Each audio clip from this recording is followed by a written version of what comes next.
What's up guys, this is Saiyan here coming at you with another Dragon Ball CCG deck profile, and I went back to revisit one of my favorite gang, the Ginyu Force.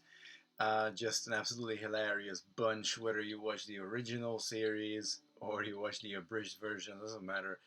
Um, and so I have had many previous attempts on getting a functional build uh, put together, and I've mostly been failing in that mission. However, I have a new iteration for you guys, so let's jump into the deck profile and see what I have cooked up for you. Okay, so we are greeted by the, oops, there you go, 16's head is there. We are greeted by the androids there, but that's not the focus of today's deck. We are pretty much in mono blue with a little bit of splash of green, and of course you would by now be used to seeing King Cold as our 0 drop in Alien. It's the only 3-0 0 drop in Alien, so it fishes out, of course, Frieza. We're gonna look for the turn 2 Frieza with this guy. We're also rocking 3 Zunama because it's just a nice little freelancer. He's obviously a very powerful 0 drop. Even in injured status, he's still a 3-0, and we quite often actually will kamikaze this and just use him as a chump blocker. Maybe get rid of him off the table before we even have any Dragon Ball that we could potentially lose off this guy. And we're going to close off the 0 drops with 2 old Kais. As with every deck, recycling your discard back into your deck is very important. Actually, during testing, I have lost a game due to this just basically running out of my planet. And that was mostly down to not being able to get an old Kai to stick on the field. But hey ho, every once in a while it happens. We definitely run the 2 of because it's a very valuable card to have in the deck. Moving on to turn 1s, we're gonna drop into the Ginyu Force theme with 2 copies of the set 4 Captain Ginyu, the 1-drop Captain Ginyu. It's an underrated card, especially because you have to work with this card. If you want to drop the turn 5 Captain Ginyu, you need to get rid of this guy first, because you can't just play a warrior with the same name onto the board. But we got a couple of solutions to that in the deck. I certainly think if this would be a set 5 card, it would have at least a 3-2-0-1 or a 0-2 stat most likely. And also it would have backup. I mean, literally every card got backup in set 5. But yeah, I'm not a super big fan of this being a vanilla. But that 3-2 stat in healthy status is actually quite useful for early game. As I mentioned, of course, we do run the King Cold. We are fishing out the set 1 super rare Frieza, not the starter one, but the one that actually came in the boosters. This is one of the 2 ways how we can get rid of Captain Ginyu with our card effects.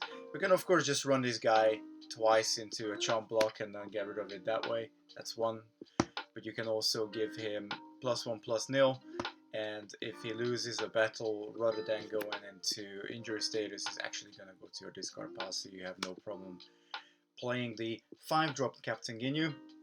This Frieza, guys, is literally a staple in any blue deck.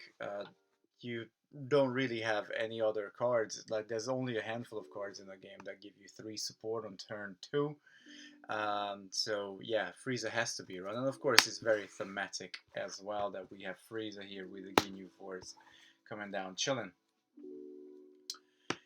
As for additional turn 2 stuff, we're running 2 Guldos not because we want to, because we have to, and that will make sense when we get to the effects that we run in the deck.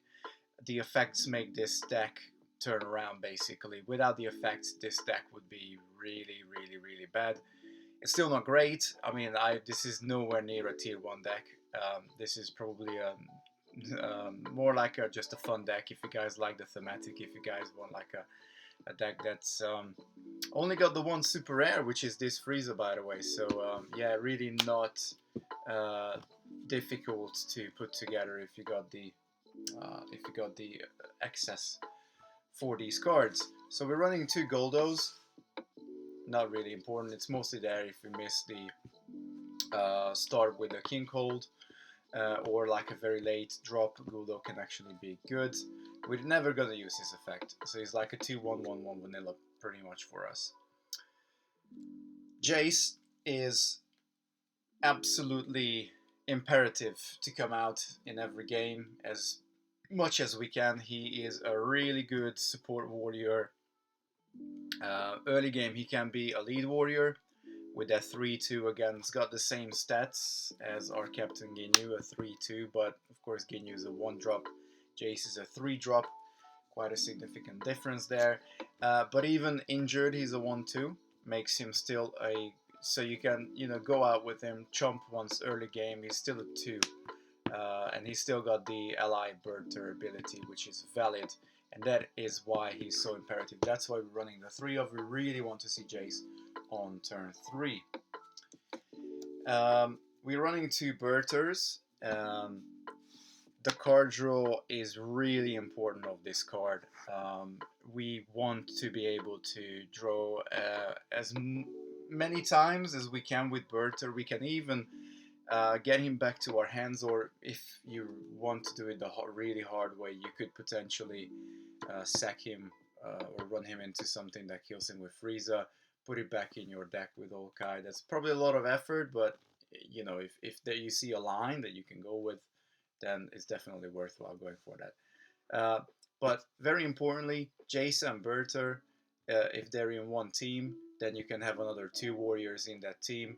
And these 2 together will give you 5 support, which is really important to just even get moving with the deck. You could have a setup where you have a Jace, a Berter, a Frieza, and your turn 5 Captain Ginyu, for example. Ginyu's gonna get the +1/+1 buff just by having Berter and Jace in play. Frieza can give him +1, so he can be an 8, and another 8 on support, so this team can be a 16, which is actually really healthy. That's the only reason why it's worthwhile running this deck, is because you actually get some very, very decent support warriors with Berter and Jace for Ginyu. But besides that, again, these are very much one-trick ponies. That Berter does nothing besides being a very strong support, and Jace does nothing besides being an ally with Berter. Again, being very thematic in that sense.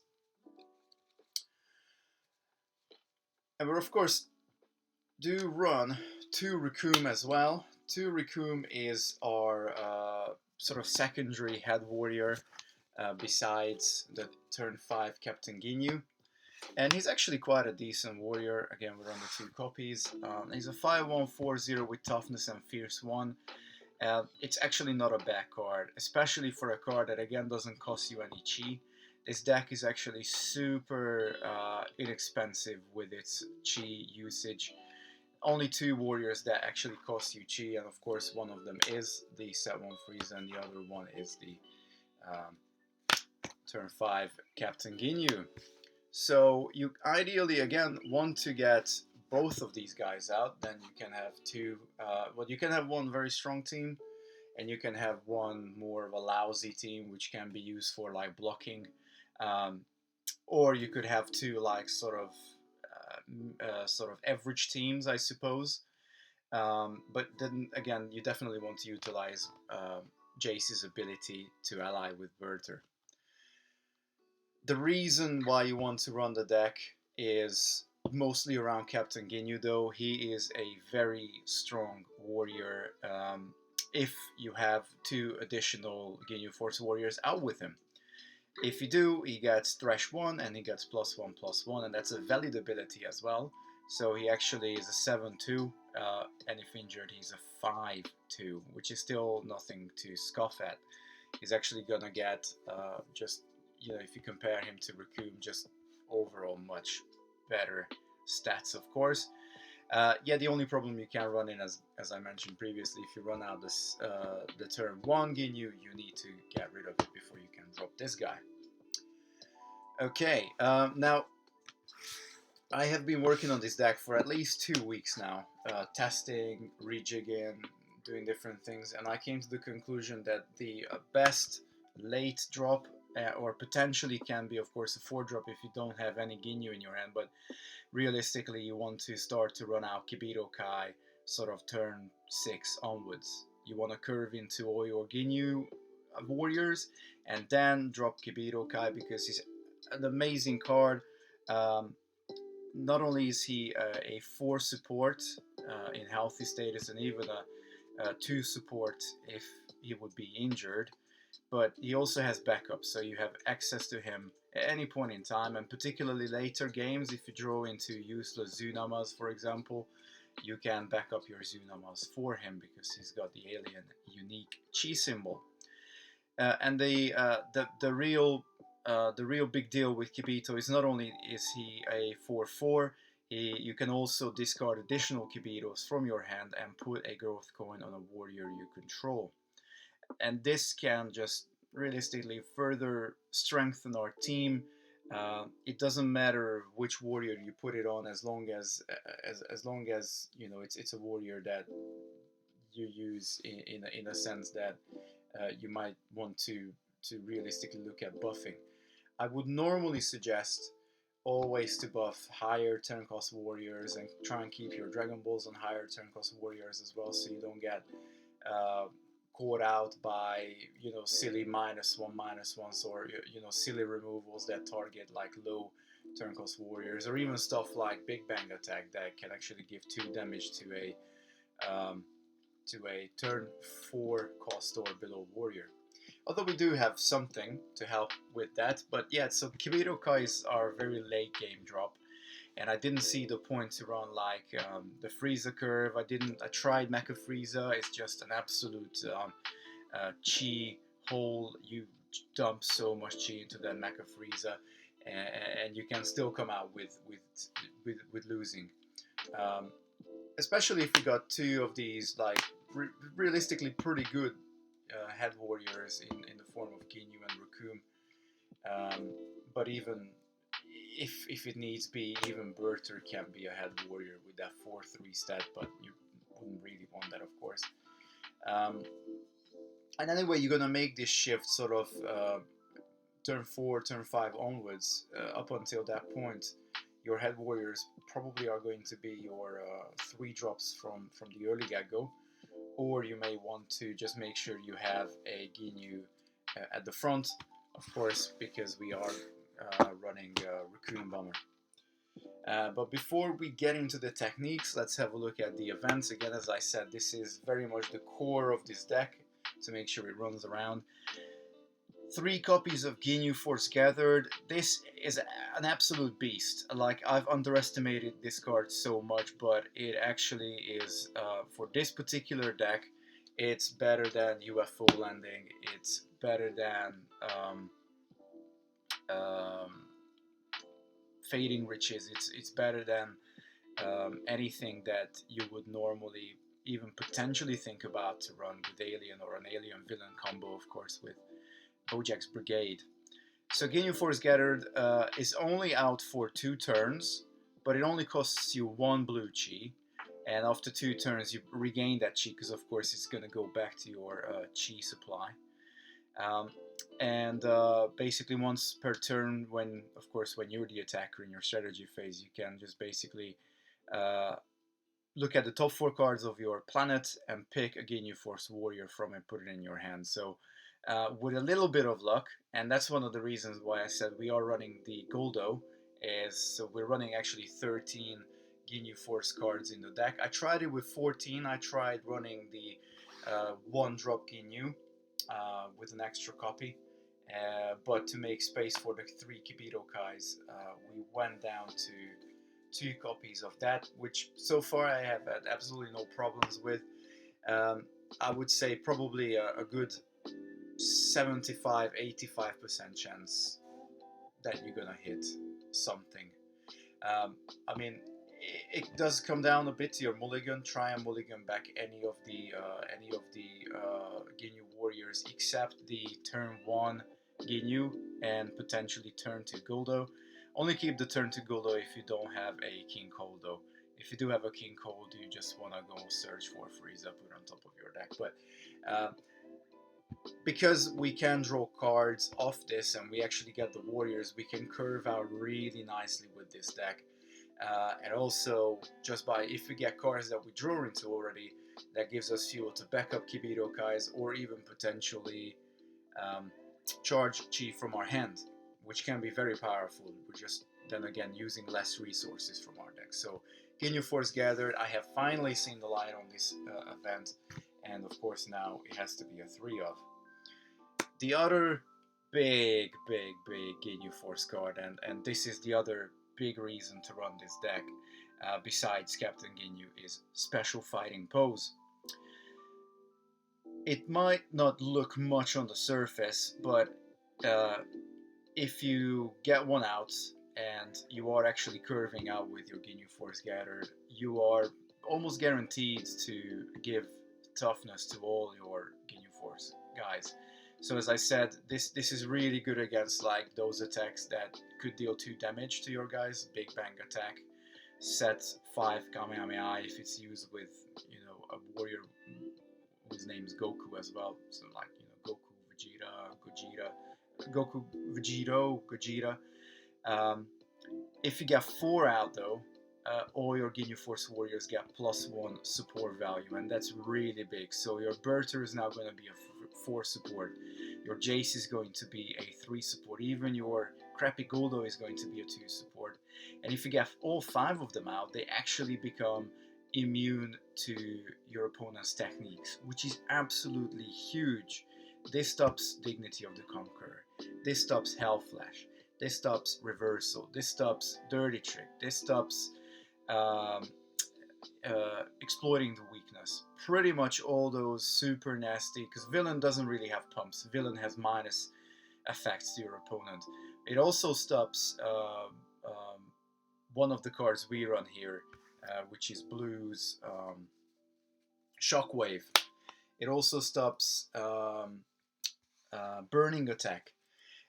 So it just is amazing if you do get the card out and you have all 5 of the Ginyus out. It's gonna give you an absolute beef of a protection against so many things that you can come across in the deck.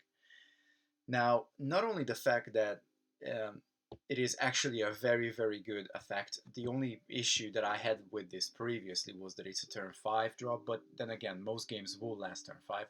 But imagine if you can actually get 2 of this guy out, and you're giving all your Ginyu guys +0/+2. Now that is something that is really juicy, and I actually did get into that, and I held my front really well against a Bojack's Gang deck, although it was not a fully pledged Bojack's Gang deck. But I was still looking down the barrel. I mean, pretty much all the key components are out, so we can actually pretty much say that it was a fully pledged Bojack's deck. There's no denying that. And I lost because I decked out, and that's because, of course, Bojack's deck is super good with Fierce. But I actually got to the point where I was overwhelming my opponent's warriors, just whatever was on the board. I did lose out to techniques, but then again, my opponent had like 4 techniques in their hand. They went and basically chained Dirty Tricks with Zangia, so they were pumping Zangia, also Dirty Tricking my guys. I didn't have the 5 out, I only had 4 out, which was realistically the big problem that I had. I didn't find Berter. I didn't have the ability to actually protect my guys.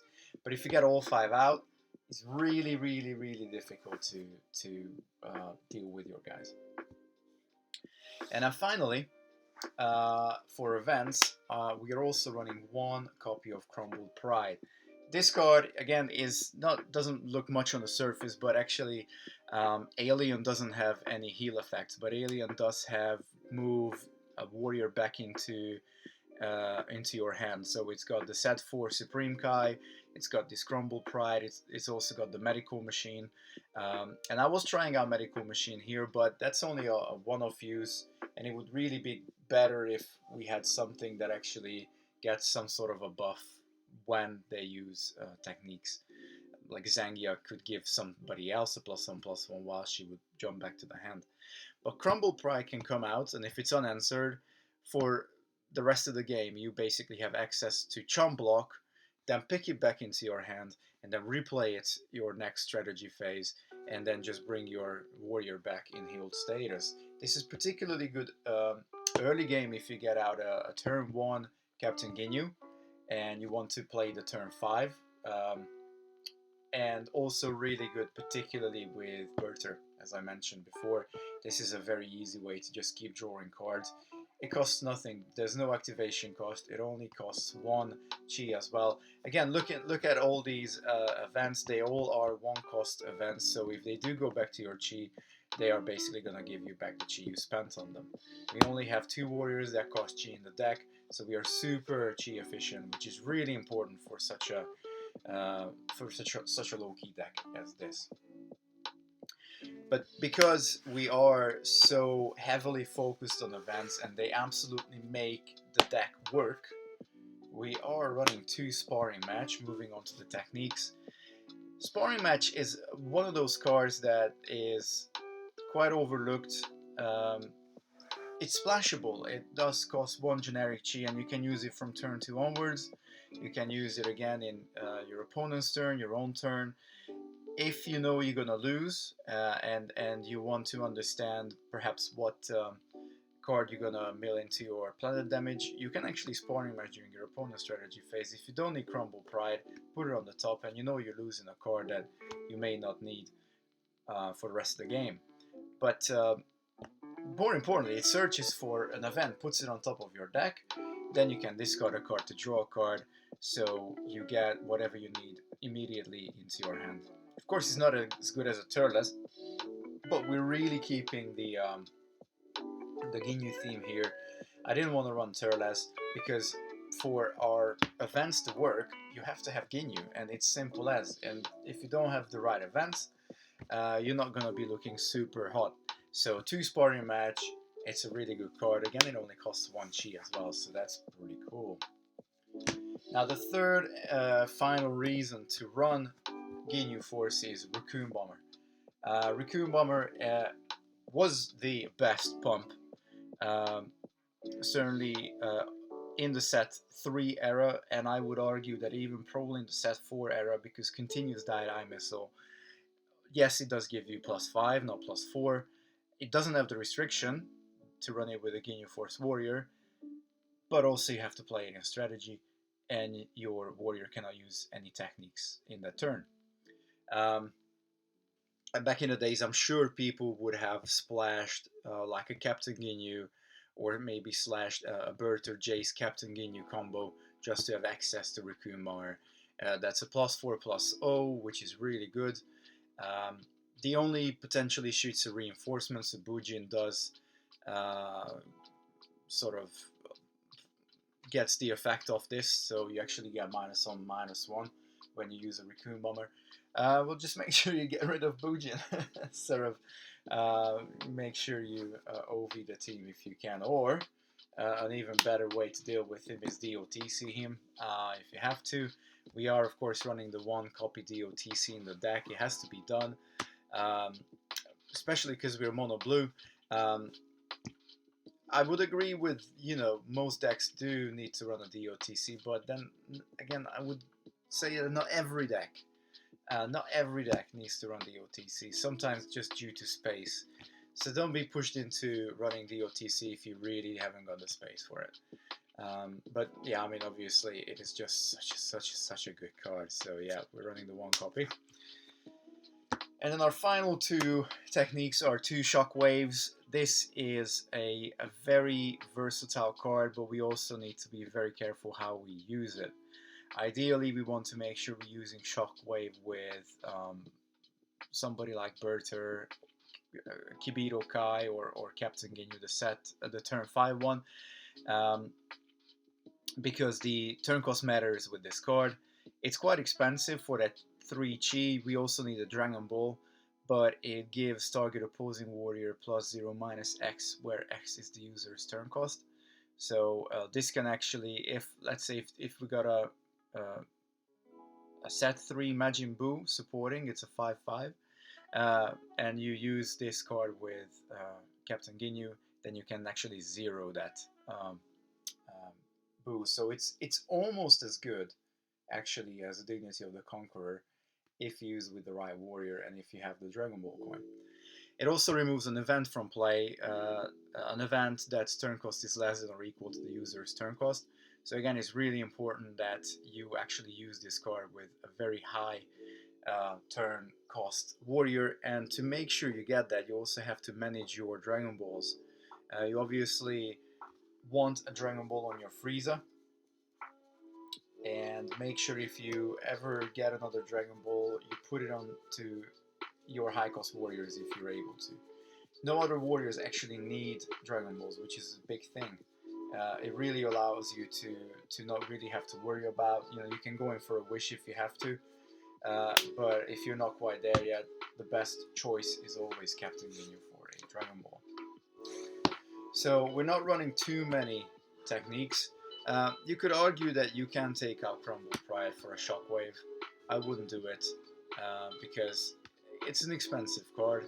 You need the Dragon Ball, and Crumble Pride can be surged with the two sparring match, but also very importantly, it allows you to not have to worry about your Captain Ginyus going from the 1 cost to the 5 cost. And then finally, just to finish off, we're going to run through the wishes. Of course, we're running 3, as you always should.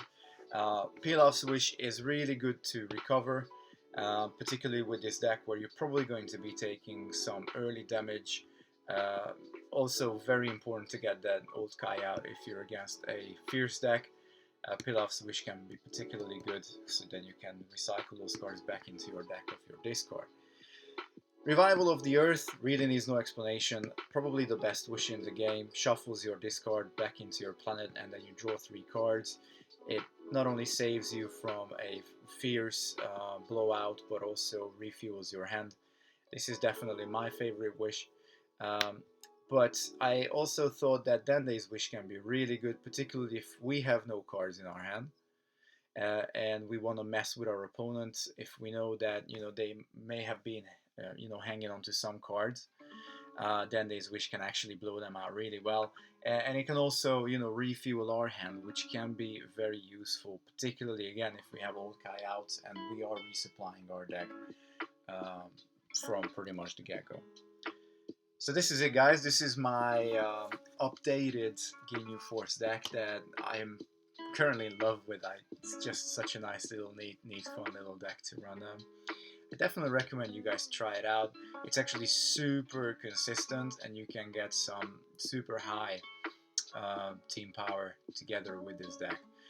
The only problem, of course, is that we lack those important effects that most of the warriors have in the Set 5 era. But besides that, if you can live with that, I highly recommend giving it a go. Again, it's not a tier 1 deck, but it's a lot of fun and it's consistent, so that's cool. Anyway, up until next time, YouTube, peace out.